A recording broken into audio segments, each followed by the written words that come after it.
Вопросы заранее на наш email info@rosa.fm или во время передачи по СМС 347 460 08 77.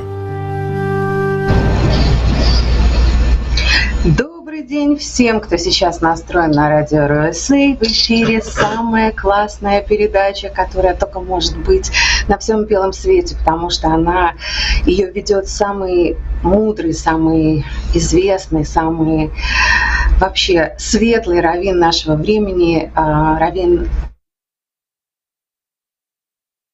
Поэтому мы так и называем эту передачу «Thank God it's Tuesday». Мы ее ждем, мы ее любим, потому что она заряжает нас светом и добром. И вот сейчас, не теряя больше ни одной секунды, я подключаю раввина Маниса Фридмана, а говорить мы будем о том, не евреи ли придумали новогодние резолюции. И вот на этот странный вопрос сейчас нам постарается ответить Rabbi Friedman. Hello, Rabbi Friedman.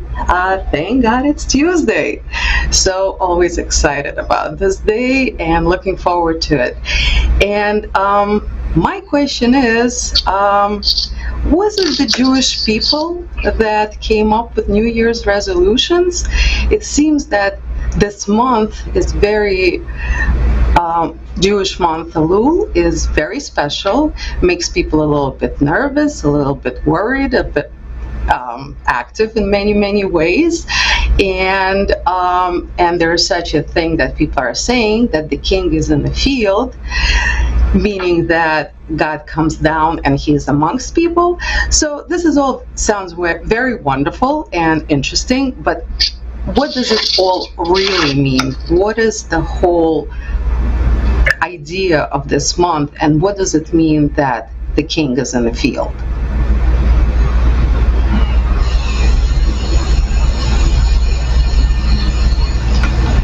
So there are two ways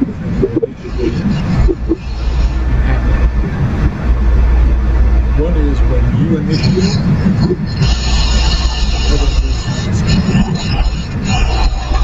the other person initiates and you respond. With God, it works both ways. There are times when he initiates and we just respond. There are times when we initiate and he responds. That's the difference between Rosh Hashanah, the New Year, and Pesach, the Passover. What happened Pesach? Jews were slaves in Egypt, and they really were. You know, there are people who say there's no evidence. Yes, there is evidence. And so we were slaves in Egypt, and God, on his own initiative, decided that it's time to take us out of Egypt. And so all the miracles, the plagues, the splitting of the sea, but it was all his initiative. We weren't even ready. It was for us. It was a gift from heaven that we didn't even know how to handle properly. So that's where God initiates the relationship, and we responded. We followed him into the desert. He gave us the Torah, we received it. Again, he initiated, we responded. But Rosh Hashanah, this half of the year, we need to initiate and God responds. That way the relationship is a perfect, thorough relationship because we're coming at it from both directions. So the month of Elul is 30-day preparation for Rosh Hashanah. How do we prepare?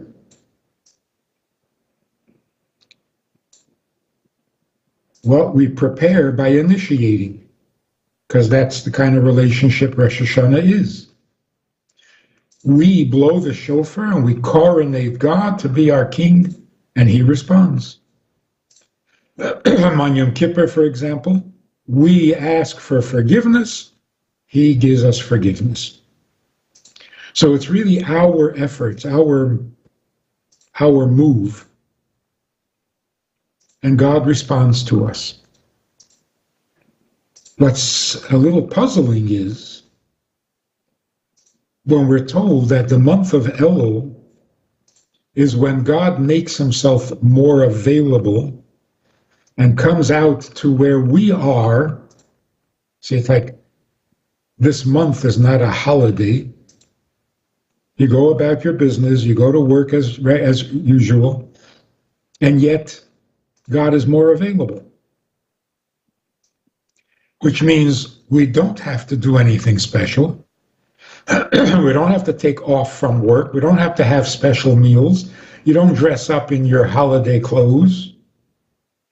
And yet God is closer. Does that sound like we're initiating or he's initiating? So here's the profound beauty of the whole thing. Rosh Hashanah is the coronation of our King. Our relationship with God on some level is an annual contract. God agrees to be our King for a year. And then the next year we got to start all over again and coronate him again and convince him to be our King for another year. So it's an annual event. But what we're doing is coronating God as our King. Well, that happens in the palace, in a place of holiness. That's why Rosh Hashanah is a holiday. And you do have to take off from work, and you do have to dress different and eat special meals and so on and so on and so on. Now, the people out in the field, we say the king comes out to the field. Out to the field means in our weekday life. God comes and makes himself available without asking us to change our behavior. We can go to work, which is what the field means. Field means where you work in an agricultural society. So we're doing our work, we're busy with our ordinary weekday lives, and yet God comes and makes himself available. So the picture of it is, a king is never available. To get to a king, you got to go through all sorts of protocol and all sorts of formalities, and then you don't even get there most of the time. There was a teacher in yeshiva. He was a very inventive, creative, effective teacher. And he was saying to his class, I don't know, 8-year-old, 9-year-olds, he said, in this month, the king comes out to the field, which is really unusual because you can't get to a king. He says, here, watch. Takes out his phone, calls the White House. And he says, hey, I'd like to see the president. And they told him. So the class was given a very real, you can't just walk in and see a king.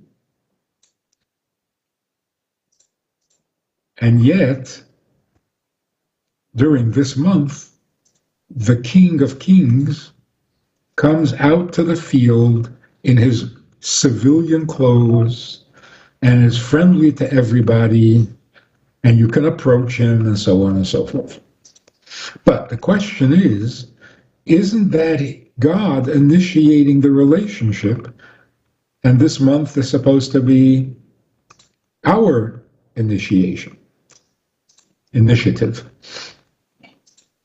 So here's the beauty of it. Inspiration is not a relationship. Got to say this 100 times to people. Being inspired doesn't mean you have a relationship. A man meets a woman and they get very excited about each other. That's not a relationship.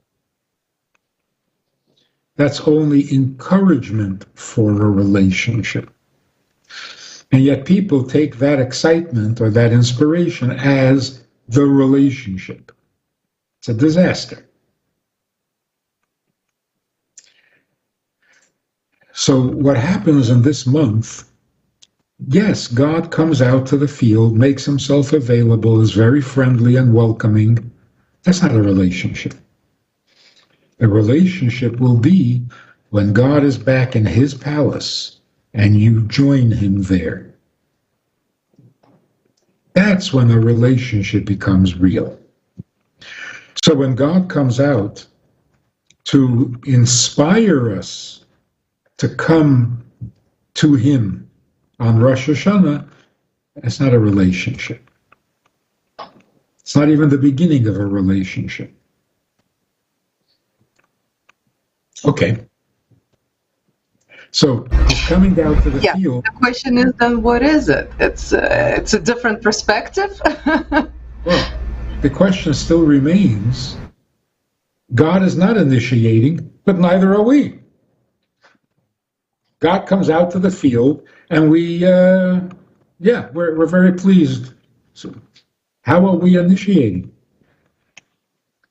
So the Rebbe, and only the Rebbe could see this or realize it. Why are people out in the field? We would really like to be in the palace, but I don't belong in a palace. I don't deserve to be in a palace. I'm not qualified to be in a palace. So, yeah, it's a nice thought, but come on, be realistic. I'm not going to no palace. Just like people who say, yeah, I would like to be more observant or more, but, I don't know how to do that. It's not me. So when God comes out to the field and people approach and God says, so you come to the palace on Rosh Hashanah, and people say, oh, thank you very much, but you got to be kidding. Me? So most people would say, okay, you don't want, don't come. God says, you're not fooling me. I know you want to come. You very much want to come. But you don't feel welcome. You don't feel like you belong. So I'm coming to tell you, you're welcome, you belong. In fact, there's a chair set at the table for you, and if you don't show up, there'll be an empty chair. That's how much you belong. So listen what the Rebbe says. When God looks into your heart and sees how much you want to be good, that inspires God to come out to the field. So we are initiating. What initiates this relationship? Our deep-seated desire to be godly, which nobody sees, nobody hears, nobody even suspects, but God does.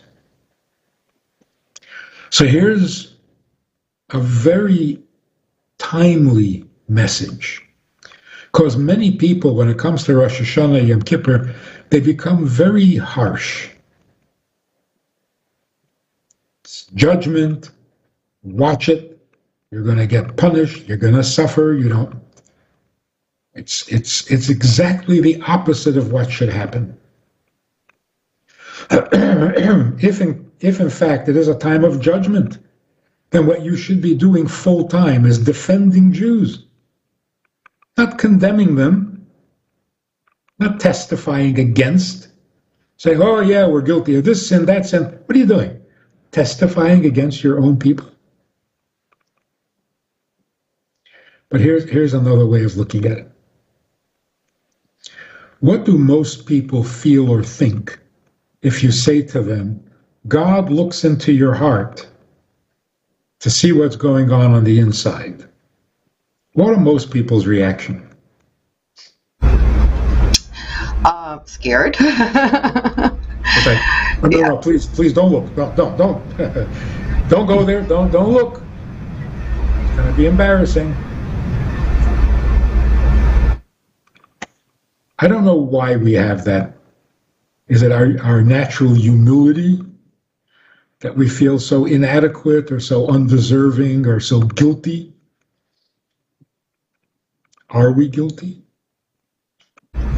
Probably, in some sense. Probably, right? I don't know if we're guilty. We're failing. Oh, that's true. There's no denying that. But does that mean we're guilty of something? Or we're just handicapped?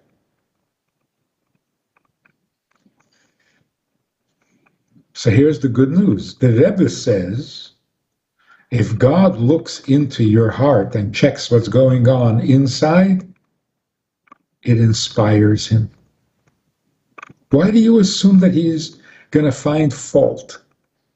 First of all, he's not looking for that. The evil prophet, Bilam, in the Torah, the guy with the talking donkey.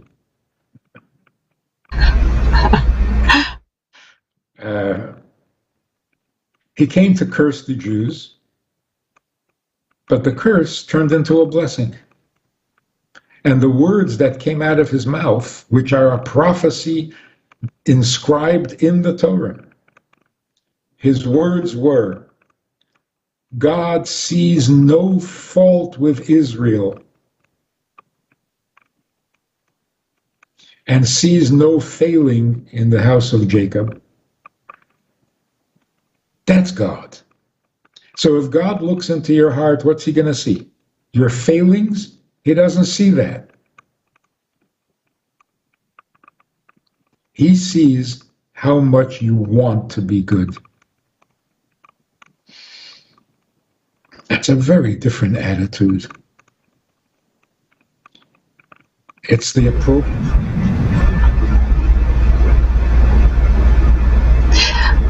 Rabbi Friedman, I gotta say that I see certain things a little bit different. Than before. Not that what you're saying, than before. And what I do see is that a lot of people do want to get closer to God, those that have never even thought about it before. And yet they opt out to do something different. It's in the heart, there is that great desire. But in physical actions, there's the opposite. They go in the opposite direction. Can you please let me know? Can you please explain to us what is the drive? What is happening to people? Why are they, even though they in their heart they desire this closeness to God, but in their actions they're not obliging to their desires? These desires, anyway. It's pretty much like a typical marriage. Both want to be good, the husband and the wife. They're the most important person to each other, and yet nothing goes right. It's always an argument, always a disagreement, always hurt, always disappointed, always critical and bitter. What's going on? There are times in marriage counseling where I say to the couple, you want to stay married? Oh, yeah. So after all your complaints, you still want to stay married? Yes. I say, well, then be nice.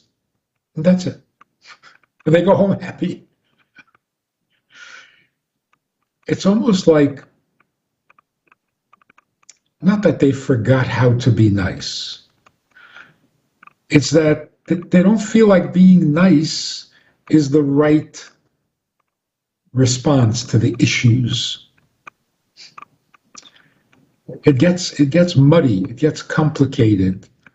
The first thing is, if something is not happy and beautiful in a marriage, the first thing is you take the blame.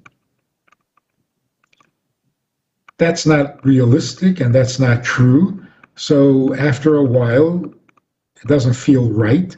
You say, wait a minute, it's not my fault. It's your fault. Now we put blame on the other. If you would just change, everything would be great. Obviously, you're not interested. So I want, but you don't. Well, what am I supposed to do? Over the 1,000 years, 2,000 years of exile, we don't understand. I want to be good. I want to be closer to God. I don't think he wants me. I don't think he likes us. I don't think it's possible. So I'll go do something else. But it doesn't go away, that desire to be. So even people who say they're absolutely atheists, right?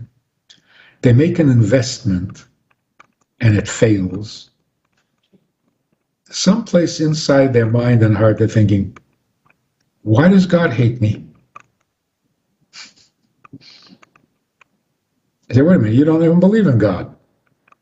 Right, but why does he hate me? He hates me for not believing in him? And sometimes, when things go very well and very positive, we also think, hey, maybe God does like me. Which God? The one I don't believe in. So believe or not believe, you want to be closer to God. What's discouraging is all the bad news. Now, if God would show me that I'm welcome and that he is as interested in me as I am in him, of course I would go for it. But it doesn't look like that. God is too distant. He's too mysterious. He shows his love in kind of strange ways. So I don't know what to do with this relationship. And that, to a great degree, is the result of not knowing him. We hear about it, we believe that there's God, but we don't know how to handle it because we don't know him. It's like you wake up and you're married to someone you don't know. You're not going to understand each other. It's going to be a mess. But this attitude, the realization that God is inspired by your desire, even though you're not doing anything right, and he would be justified in criticizing and rejecting you. Because can't you do anything right? He doesn't see that. He sees what you really want. And what you really want is to be better. Everybody. Okay, maybe not everybody. Almost everybody. So in our times, that's the only proper approach. The old fire and brimstone, you're going to suffer, you're going to be... See, it makes sense. In the bad days, when life was a misery, it made sense to say, you see what a misery your life is? Well, that's because you're not good. So get your act together and the suffering will stop. That's brilliant. It's what kept us alive. When a person is suffering a lot, the way we were in the ghettos and in the shtetls, and life was just a pure misery. How did we survive it? You can't let the pain or the bad news control you. You have to control it. So by saying, all this suffering is because I'm not doing something right, so I got to get my act together. All of a sudden, I'm in charge. It's empowering. So it was a brilliant response to the miseries of life. Today, it's completely irrelevant. It's wrong. It's inappropriate. Our lives are not miserable. And the fact that it's not perfect and there's some pain and some, come on, compared to what life was. So today to say, oh, you get your act together, you're going to suffer. What are you doing? Why are you being cruel? Why are you being so condemning? Today, the only way is to see the beauty of what's going on and add to it. Our mental state also demands it, not just our lifestyle. We do not benefit at all from criticism, from condemnations, from threats. It doesn't work. We don't benefit. Some people will be inspired when you tell them, watch it. Your sins are going to bring hell down on you. It inspires some people. It does. Some people would say they need it. Yeah. As a shock, wake-up call, not as a lifestyle. So it does help people in a very short term. Then they have to switch. Now that they're awake to what's going on, now that they've had their shock treatment, now they got to settle down into a positive, productive, and grateful lifestyle. Not fear of lightning bolts. That nobody does that. Nobody does that. Even if for a moment it sounds like, yeah, I better get my act together. You're not going to live your life thinking, I'm going to suffer because I sinned. And everybody sins. So this is really the only way to look at it. God comes out to the field because he knows how much you want to be closer to him, and you're afraid, or you're discouraged, or you're distracted, and you don't have the chutzpah to show up at the palace. So God comes out to the field and says, no, what you want is correct. So we are initiating the relationship.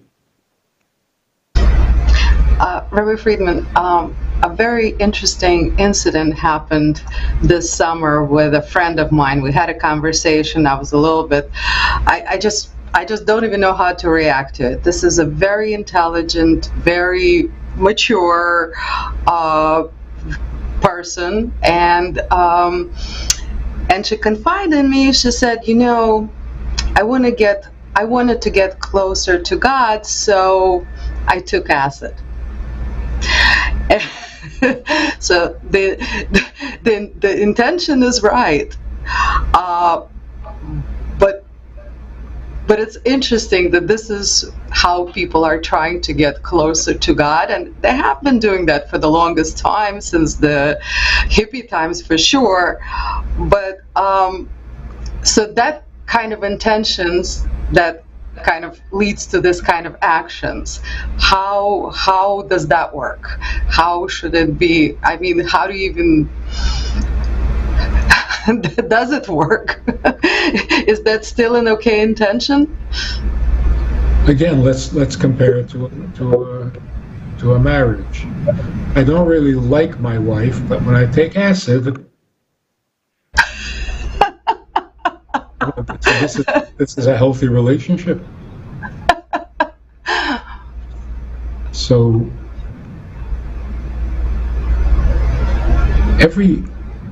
almost everything people have done in history could be seen as an attempt to get closer to God. But in every case, they use something artificial, some foreign substance. And that never works. An intimate relationship means just us, no gimmicks, no substances, no tricks, no substitutes. Either you're into the relationship with him and he is into it with you, or you're just playing games and it's all going to blow up and become a disaster.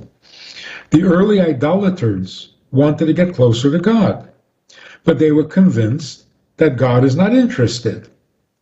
Okay, so get closer to whoever is next in charge, next in line. Like who is the little gods that we can get closer to? Even Christianity says that through a nice Jewish boy, you can get closer to God. Right? The only way to the Father is through the Son. Ever hear of anything like that in real life? The only way to get to your Father is through your brother. And when do you finally get to the Father? Seems like it's 2,000 years, haven't gotten to the Father yet. That's not how you conduct a relationship. He has to be interested in you. You have to be interested in him. Remove all interferences. You shall have no other gods. Other gods means other ways to get closer to God. Don't go looking for a gimmick, for a substance, for...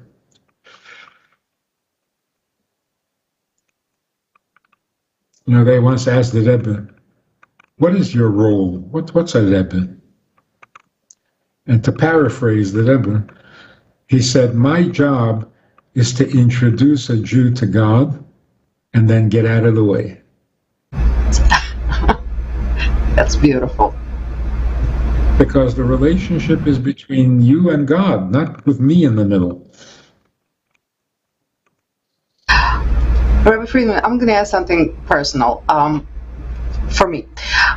So you hear from a friend that they do want to get closer to God. You try to help out, give some literature to read, make few suggestions like lighting the candles or other things that work very well when to attain this closeness. And the intent is there, but everything you are suggesting or everything you are trying to kind of help this person along to get closer to God gets rejected.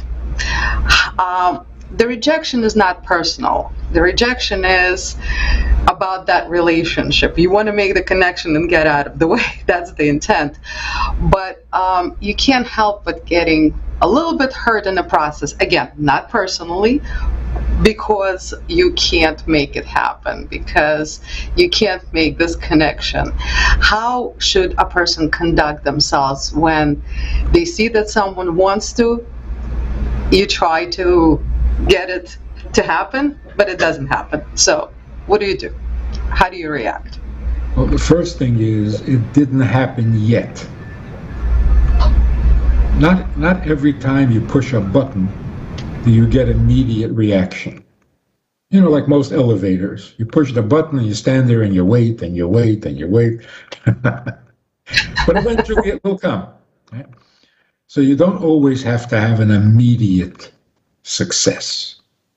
You're planting the seeds, and the seeds are powerful, and they will produce something. So the first thing is you don't just give up because you didn't get an immediate response. Secondly, if there's no response, it means that maybe you haven't said the right word, you haven't found the right tone, you haven't opened the door for this person. You told them that there's a door, but you haven't opened it. So you try a different approach, you try a different... But it's a good thing you mentioned this, because here I'm saying that your relationship with God is directly with Him. No gimmicks, no substances. Oh, really? What are tefillin? All right. What are candles? Yeah. So here's the absolute miracle of it. When a person decides, yes, I'm going to light Shabbos candles, commits, every week, going to light Shabbos candles. I never hear from people, hardly ever, the candles, those candles are just amazing. I'm so into the candles. They inspire me. Maybe the first week. People start lighting Shabbos candles and they don't get obsessive about candles. They feel closer to God. Which means the candle gets out of the way. Like a Rebbe. It makes the connection, but it doesn't become the connection. The connection is between you and God. Why does a mitzvah act that way? Because a mitzvah is godly. It's not a foreign substance. It is godliness. I don't know if it's a good analogy, but there are people who engage in intimate behavior with another person and then are surprised that they feel committed, attached. They never meant to get that close. Somebody, what are you thinking? You do the most intimate things and you don't think it's going to make you close? Like you thought it was going to be a platonic relationship? If you do intimate things, you get intimate. So if you do godly things, you get closer to God. So every mitzvah is a godly thing. So it's not a foreign substance or artificial inspiration. It's Him. It's Him. You keep Shabbos. It's Him. Every mitzvah. And that's why, interestingly, when people say, that's a mitzvah? Wrapping a leather thing on your arm and, whoa. Now you know it's a mitzvah. Excuse me. If it was just something nice, something polite, and it's not Him. The things that are Him are going to feel a little otherworldly, don't you think? I mean, they're Him, not you. So yeah, you would never do that on your own. Because it's godly. So here's a very healing thing. Should a person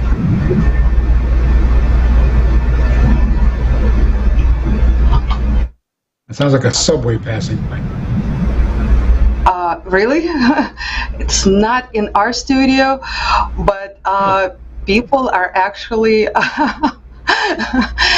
the technical aspect of this show is a little bit difficult. I'm sorry, I'm going to have to share it with and our Miami studio is taking control over, which they should not be doing just yet.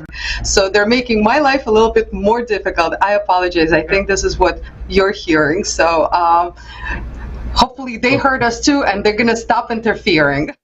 No big deal. No big deal. So should a person, the average person, should the person ask God to look into his heart? Or should we avoid that as much as possible? The very good news is, welcome God's observation. Ask Him to look into your heart. He will look right past the unnatural stuff, the foreign stuff, the stuff that doesn't belong. He will look right past that, and He will see who you are. That's good. That's good. So all this intimidation, oh, God is going to check you out and look inside and see how bad you are. No, stop with the negativity. Because the negative is simply false. It's wrong. Goodness is true. Godliness is true. Holiness is true. The rest is disposable. So welcome God's scrutiny.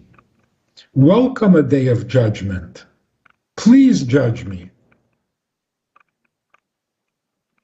Because God knows how to judge. It's not that he's out to punish. So we should approach Rosh Hashanah with optimism. A new year is coming. It's going to be better. Every year is better than the year before. I know there have been some pretty bad years. Just kind of mysterious. But that's the exception to the rule. That's the anomaly. Every year gets better because every year there's a new godliness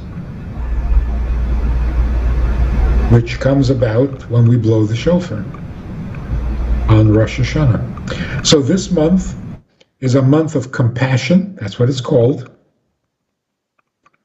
And the compassion shows itself in God reaching out, not to create a relationship, but to encourage and inspire the relationship, which we initiate in our heart of hearts, because that's where we really want to be. Rabbi Friedman, amazing. This is just so inspiring because it's, again, so super positive, and this is always what we look forward to when we have these Tuesday amazing, magical time with you. Thank you so much. You always set us straight and give us a positive and bright outlook on life, and I hope everybody takes great advantage of it, resets, and makes the right choices, the better choices. Thank you so much. We will all have a good year,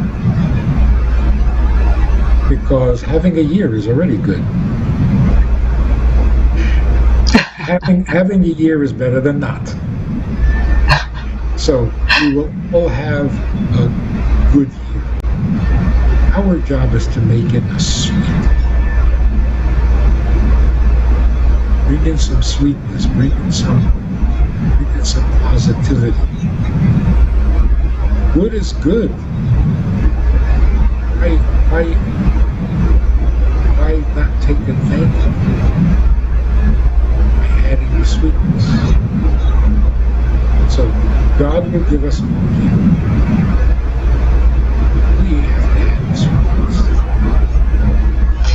Rabbi Friedman, so Ваши голоса звучат.